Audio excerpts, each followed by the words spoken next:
প্রিয় স্নেহের সিক্স সেমিস্টারের ছাত্রছাত্রীরা এবং যারা ফোর্থ সেমিস্টারে সাপ্লিমেন্টারি এক্সাম দেবে এসইসি বি1-এর, তাদের জন্য আজকের এই ভিডিওটি অত্যন্ত গুরুত্বপূর্ণ। যাদের বাংলা এসইসি বি1 পেপারটি রয়েছে, ব্যবহারিক বাংলা ও সাহিত্য গবেষণার পদ্ধতি বিজ্ঞান, এই পেপারটির বই বাজারে মার্কেটে অ্যাভেলেবেল নেই।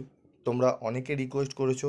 সাজেশানও তোমাদের এই সাবজেক্টের মানে খুবই বিরল, মানে নেই বললেই চলে। এই বছরের জন্য সাজেশান নেই এই সাবজেক্টের। তো আমি তোমাদের এই সাবজেক্টের বিশেষ করে আমি তোমাদের জন্য সাজেশান তৈরি করেছি। হ্যাঁ, অনেক কম স্টুডেন্ট আছে এই সাবজেক্টের সাজেশান দিলে কোনো ভিউ আসবে না বলে অনেকেই দেয় না। তো আমি সেরকম করি না, আমার কাছে 5টা স্টুডেন্ট যাও, 500টা স্টুডেন্ট তাই।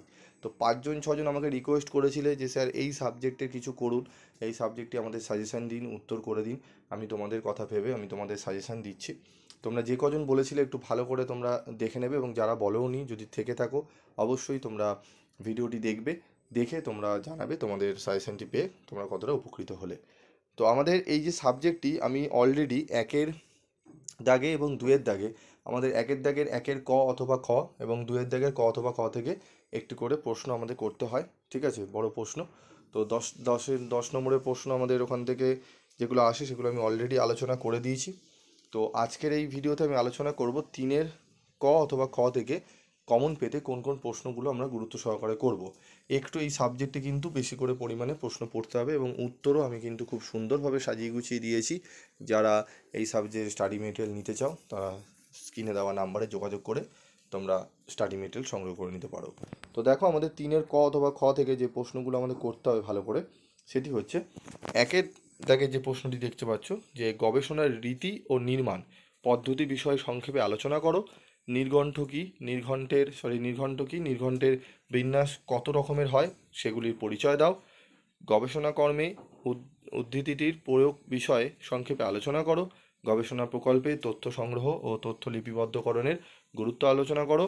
গবেষণার আদর্শ বিন্যাস ক্রম কেমন হওয়া উচিত সে বিষয়ে সংক্ষেপে আলোচনা করো। ঠিক আছে, প্রশ্নটি 2022-এ এসছে। গবেষণা তথ্য সংগ্রহের প্রয়োজনীয়তা বিষয়ে আলোচনা করে সাহিত্য গবেষণায় তথ্য সংগ্রহের বিভিন্ন উৎসগুলির পরিচয় দাও, যদি দাও হবে। ঠিক আছে, গবেষণা আদর্শ বিন্যাসক্রম সম্পর্কে বিস্তারিত আলোচনা করো।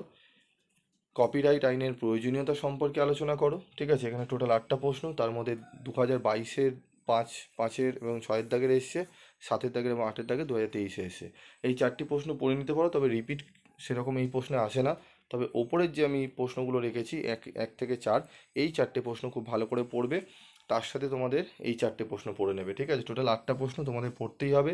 এই সাবজেক্টে যদি বাছাবাছি করে পড়তে চাও তাহলে কিন্তু অনেকটাই ক্ষতি হয়ে যেতে পারে। ঠিক আছে, তাই বলবো এই 8টি প্রশ্ন অবশ্যই করে যাও, এবং উত্তর খুব সুন্দরভাবে আমি সাজিয়ে দিয়েছি। যারা বিশেষ করে এই সাবজেক্টটি রয়েছে প্রত্যেকেই স্টাডি মেটেরিয়াল সংগ্রহ করে পড়ে যাও, দেখবে তোমরা ভালো নাম্বার পেয়ে পাস করতে পারবে। ঠিক আছে, তো চলো এবার আমরা দেখে নেবো আমাদের 5-এর দাগের কী প্রশ্নগুলো রয়েছে সেগুলো একটু দেখে নেব। তো দেখো, গুরুত্বপূর্ণ 5 নম্বরের প্রশ্ন যেটি পড়বো আমরা যেগুলি, তো ব্যক্তিগত পত্রের আঙ্গিকগুলি উল্লেখ করো। প্রাতিষ্ঠানিক পত্র সম্বন্ধে আলোচনা করো। বিজ্ঞাপন রচনার সময় কোন কোন দিকে বিশেষ নজর দিতে হয় সেগুলি লেখো। আদর্শ সাক্ষাৎকারের প্রয়োজনীয় শর্তগুলি উল্লেখ করো। গবেষণার বিভিন্ন শ্রেণীবিভাগ বা শ্রেণীগুলির সংক্ষিপ্ত পরিচয় দাও। টিকা লেখো উৎস নির্দেশ পদ্ধতি। ঠিক আছে, টিকা লেখো গ্রন্থপঞ্জি। টিকা লেখো সম্পাদকীয় ও প্রতিবেদন। সংক্ষেপে আলোচনা করো। ঠিক আছে, এখানে এই 5টি প্রশ্ন পড়তে হবে খুব ভালো করে। ব্যক্তিগত পত্র, সাক্ষাৎকারের প্রয়োজনীয় শর্তসমূহ, মাধ্যম ভেদে বিজ্ঞাপনের ধরন, ভাবানুবাদ, বিজ্ঞাপনের ভাষা।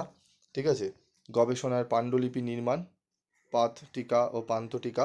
ঠিক আছে, আমি এখানে এক্সট্রা অনেক কোশ্চেন রেখেছি, এগুলো সব কটার প্রশ্ন এত সুন্দর করে আমি ছোট করে করে দিয়েছি।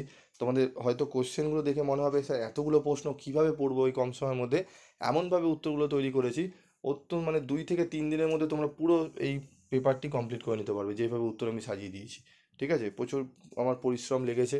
ঠিক আছে, প্রায় 1 মাসের খাটনি করে আমি কিন্তু তোমাদের জন্য নোটস তৈরি করে দিয়েছি, এবং সাজেশানগুলোও কিন্তু রেডি করেছি, যাতে তোমরা যে কজন থাকো, ঠিক আছে, আমার ভিউর দরকার নেই, যে কজন থাকো তারা যেন পাস করে যাও। কারণ একটা এই সাবজেক্টে অনেকে এরকম রয়েছে যে 2বার সাপ্লি পেয়েছে, আমার সঙ্গে যোগাযোগ করেনি, এই লাস্ট আমার সঙ্গে যোগাযোগ করে এখন বলছে স্যার আমার সাপ্লি আমাকে সেভ করুন। ঠিক আছে, তো খুব খারাপ লাগে, একটা সাবজেক্ট 2টো সাবজেক্টের জন্য যদি সাপ্লি পেয়ে যায় খুব খারাপ লাগে। ঠিক আছে, তো প্রত্যেকে আশা করবো এই যারা এই সাবজেক্টটি নিয়েছো তোমরা একটু আমার কথা বিশ্বাস করে একবার ভালো করে পড়ে যেও, ঠিক আছে? তারপর দেখো, তারপর রয়েছে আমাদের এটি রিপিট হয়েছে, ঠিক আছে, সম্পাদকীয় প্রতিবেদন, ঠিক আছে, এগুলো জার্নালিজম, টিকা লেখো, প্রাতিষ্ঠানিক পত্র, চিঠির গুরুত্ব, ঠিক আছে, বাণিজ্যিক পত্র, বাণিজ্যিক বিজ্ঞাপন।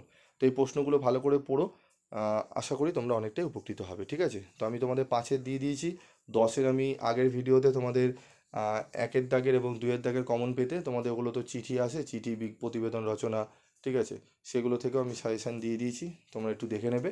এবং 3-এর দাগের ক অথবা খ, মানে 3-এর দাগের একটি 10 নম্বরে কমন পেতে আজকে সাজেশান দিয়ে দিলাম, এবং 5 নম্বরে তোমাদের 4টে 5 নম্বরে আসবে, সেটি কমন পেতে আমি কিন্তু সাজেশান তোমাদের দিয়ে দিলাম। তো এর পরবর্তী ভিডিওতে আমি তোমাদের 1 নম্বরের প্রশ্ন এবং উত্তর সহ আলোচনা করব।